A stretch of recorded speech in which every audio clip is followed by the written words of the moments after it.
என் நெஞ்சில் குடியிருக்கும்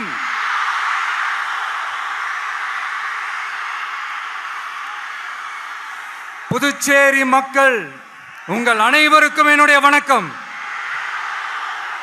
வணக்கம் வணக்கம். எல்லாரும் எப்படி இருக்கீங்க?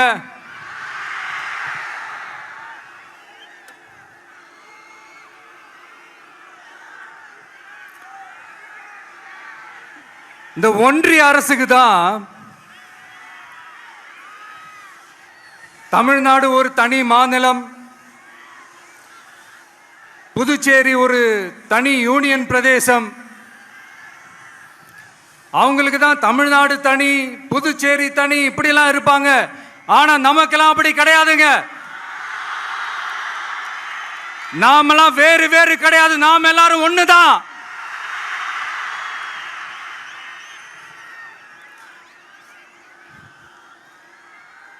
தமிழ்நாடும் புதுச்சேரியும் தனித்தனியாக இருந்தாலும் நாம் எல்லாரும் ஒண்ணுதான். நாம் எல்லாரும் சொந்தம் தான்.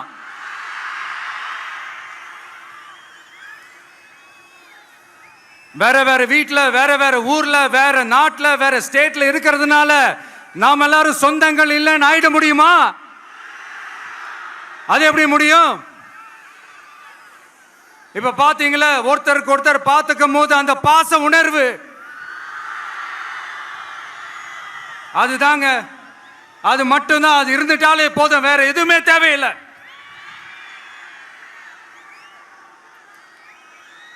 அதனால தமிழ்நாடு, புதுச்சேரி, கேரளா, கர்நாடகா, ஆந்திரா மட்டும் இல்ல, உலகத்துல எந்த மூலையில நம்ம வகைரா இருந்தாலும் அவங்க எல்லாருமே நம்மளோட உயிர் தான். அவங்க எல்லாருமே நம்மளோட உறவு தான்.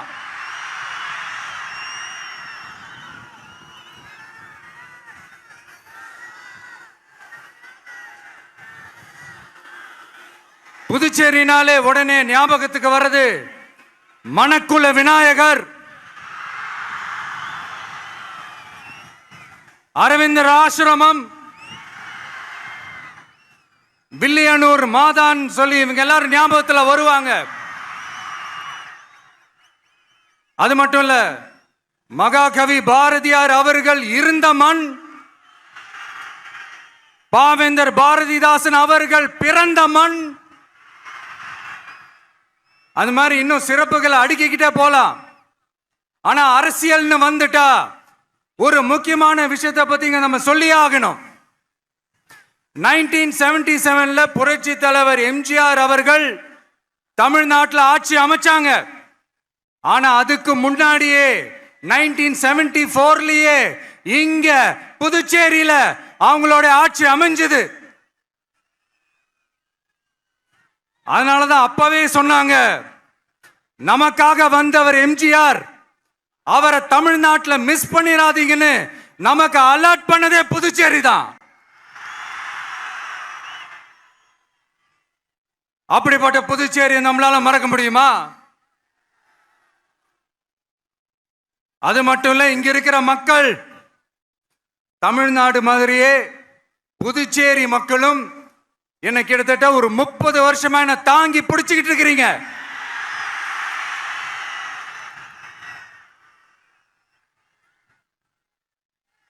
அதனால இந்த விஜய் தமிழ்நாட்டுக்கு மட்டும்தான் குரல் கொடுப்பான்னு நினைக்காதீங்க. அப்படி பண்ணாத தவறு. புதுச்சேரி மக்களுக்கும் சேர்த்து தான் குரல் கொடுப்பான். அது என்னுடைய கடமையும் கூட. அதனாலதான் இங்க நீங்க ஃபேஸ் பண்ற பிரச்சனைகளை பத்தி இன்னைக்கு நான் பேசுறதுக்காக வந்திருக்கிறேன். அது மட்டும் இல்ல, இந்த புதுச்சேரி கவர்மெண்ட்டை பத்தி நாம சொல்லியே ஆகணும். இது டெஃபினட்டா தமிழ்நாட்டில் இருக்கிற மாதிரி நம்ம திமுக கவர்மெண்ட் மாதிரி கிடையவே கிடையாது. ஏன்னா வேற ஒரு அரசியல் கட்சி நடத்துற நிகழ்ச்சியாகவே இருந்தாலும் அந்த நிகழ்ச்சிக்கு தன்னெழுச்சியா வர நம்ம மக்களுக்கு பாதுகாப்பு கொடுத்து பாரபட்சமே காட்டாம இந்த கவர்மெண்ட் நடந்துகிட்டு இருக்கிறாங்க. அப்படிப்பட்ட இந்த புதுச்சேரி கவர்மெண்ட்டுக்கும் நம்ம புதுச்சேரி சிஎம் சார் அவர்களுக்கும் இந்த நேரத்தில் என்னுடைய மனப்பூர்வமான நன்றிகளை தெரிவிச்சுக்கிறேன். இத பார்த்தாவது தமிழ்நாட்டில் இருக்கிற அந்த திமுக கவர்மெண்ட் கத்துக்கிட்டா நல்லா இருக்கும்.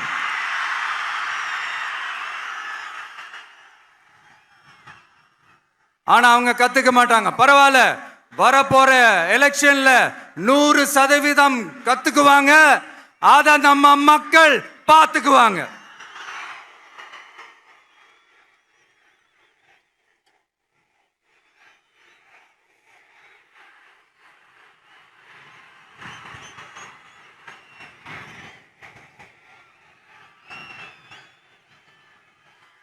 புதுச்சேரியில் இருக்கிற கவர்மெண்டோட கூட்டணி ஆட்சியில இருந்தாலும் புதுச்சேரிய ஒன்றிய அரசு எதிலையுமே கண்டுக்கல் என்றது புதுச்சேரி மக்களான உங்களுக்கு நல்லாவே தெரியும்.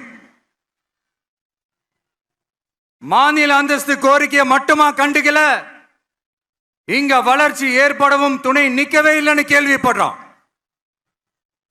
இந்த புதுச்சேரிக்கு இன்னும் மாநில அந்தஸ்து கொடுக்கல. மாநில அந்தஸ்து வேணும்னு கேட்டு பல முறை சட்டசபையில தீர்மானம் போட்டு ஒன்றிய அரசுக்கு அனுப்பி வச்சுக்கிட்டே இருக்கிறாங்க. இந்த வருஷம் கூட மார்ச் மாசம் 27ஆம் தேதி 2025 அன்னைக்கு ஒரு தீர்மானம் போட்டாங்க. அது மாநில அந்தஸ்து வேணும்னு கேட்டு ஒன்றிய அரசுக்கு அனுப்புற 16வது தீர்மானம். புதுச்சேரி காரைக்கால் பகுதிகளில் மூடப்பட்ட 5 மில்கள், பல்வேறு தொழிற்சாலைகளை மீண்டும் திறக்கிறதுக்கு இதுவரைக்கும் ஒரு துரும்ப கூட கிள்ளி போடல. பல்லாயிரக்கணக்கான இளைஞர்களோட வேலை வாய்ப்புக்காக எதையுமே செய்யல. இங்க ஒரு ஐடி கம்பெனி உருவாகணும்ன்ற எண்ணமே இல்லை. அதை பத்தி யார் பேசினாலும் அது அவங்க காதல விழவே விழல. இங்க ஒரு அமைச்சரை ஊழல் குற்றச்சாட்டுல பதவி விட்டு நீக்கப்பட்டு அந்த இடத்துக்கு இன்னொருத்தரை நியமிச்சு 200 நாள் ஆச்சு. இன்னும் அவருக்கு ஒரு இலாக்காவே தரல. இந்த செயல் சிறுபான்மை மக்களை அவமானப்படுத்துறதுன்னு அந்த மக்களே சொல்றாங்க. புதுச்சேரியோட முக்கிய அங்கமாக இருக்கிற காரைக்கால், மாகே, ஏனாம் பகுதிகளில் எல்லாம் முன்னேற்றமே இல்லைன்னு அந்த பகுதி மக்கள் சொல்லிக்கிட்டே இருக்கிறாங்க. குறிப்பா காவிரியோட கடைமடை பகுதியான காரைக்காலை மொத்தமா கைவிட்ட மாதிரி தான் இருக்குது.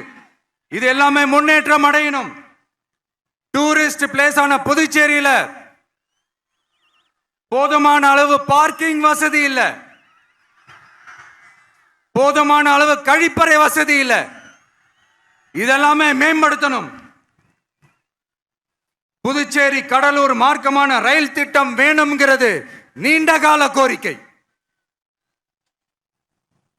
புதுச்சேரி மக்களுக்கு ஒன்னே ஒண்ணுதான் சொல்லணும், இந்த திமுகவை நம்பாதீங்க. அவங்களுக்கு உங்களை நம்ப வச்சு ஏமாத்துறது தான் அவங்க வேலையே.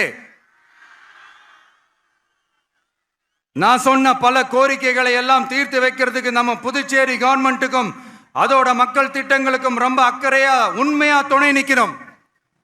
தமிழ்நாட்டை ஒதுக்குற மாதிரி புதுச்சேரியும் ஒதுக்க கூடாதுன்னு நாங்க கேட்டுக்கிறோம். கிட்டத்தட்ட 20 லட்சம் பேர் வாழ்ற யூனியன் பிரதேசமான புதுச்சேரி மத்திய நிதி குழுவில் இடம்பெறவில்லை. அதனால் மாநிலங்களுக்கான நிதி பகிர்தல் அடிப்படையிலும் யூனியன் பிரதேசங்களுக்கான நிதி பகிர்தல் அடிப்படையிலும் புதுச்சேரிக்கு நிதி ஒதுக்கப்படுவதில்லை. அதனால ஒவ்வொரு ஆண்டும் புதுச்சேரிக்கு தோராயமாகவே மத்திய அரசு நிதியை விடுவிக்கிறது. அந்த நிதியும் அரசு ஊழியர்களின் சம்பளம், ஓய்வூதிய தொகை உள்ளிட்ட திட்ட செலவுகளுக்கே சென்று விடுவதால் மீத தேவைக்கு வெளிச்சந்தையிலும் கடன் பத்திரங்களை கடன் வாங்குகிறது புதுச்சேரி. இந்த நிலைமை மாறணும்னா ஒரே வழி, மாநில அந்தஸ்து நம்ம புதுச்சேரி மக்களோட பல்லாண்டு கால கோரிக்கை. புதுச்சேரிக்கு போதுமான நிதி வரத்து இல்லாததுனால வெளியே கடன் வாங்க வேண்டியதா இருக்கு. புதுச்சேரியோட கடனை குறைச்சு தற்சார்பு பொருளாதாரத்தை வளர்த்தெடுக்க திட்டங்கள் வகுக்கப்பட வேண்டும். மாநில அந்தஸ்து வாங்கினா மட்டும் போதாது இல்லையா, தொழில் வளர்ச்சியும் தேவையாச்சே. புதுச்சேரி தென்னிந்தியாவின் முன்னணி இண்டஸ்ட்ரியல் ஹப்பாக மாற்ற எல்லா முயற்சிகளும் எடுக்க வேண்டும். இந்திய அளவில் ரேஷன் கடைகளே இல்லாத மாநிலம் புதுச்சேரி தான். ஏழை எளிய மக்களுக்கு வாழ்வாதாரமே ரேஷன் கடைகள் தான். மற்ற மாநிலங்களில் இருக்கிற மாதிரி இங்கேயும் அரிசி, சர்க்கரை, பருப்பு, கோதுமை, எண்ணெய்னு அனைத்து பொருட்களும் வழங்கும் முறை சீராக்கப்பட வேண்டும். கடைசியா மீன் பிடிக்க செல்லும் காரைக்கால் மீனவர்களை அடிக்கடி கைது செய்யும் இலங்கை கடற்படை அவர்களின் படகுகளையும் பறிமுதல் செய்து விடுகிறது. அதனால் நீண்ட போராட்டங்களுக்கு பிறகு அவர்கள் விடுவிக்கப்பட்டாலும் படகுகள் கிடைக்காததால் படு மோசமான நிலைக்கு தள்ளப்படுகின்றனர். இந்த நிலை மாற வேண்டும். நான் மறுபடியும் சொல்றேன், இந்த விஜய் புதுச்சேரி மக்களுக்காகவும் எப்பவும் துணை நிற்பான். வரப்போற புதுச்சேரி தேர்தல் களத்துல நம்மளுடைய தமிழக வெற்றி கழகத்தின் கொடி பட்டொளி வீசி பறக்கும். கான்பிடென்டா இருங்க, நல்லதே நடக்கும். வெற்றி நிச்சயம். மீண்டும் சந்திக்கும் வரை நன்றி, வணக்கம்.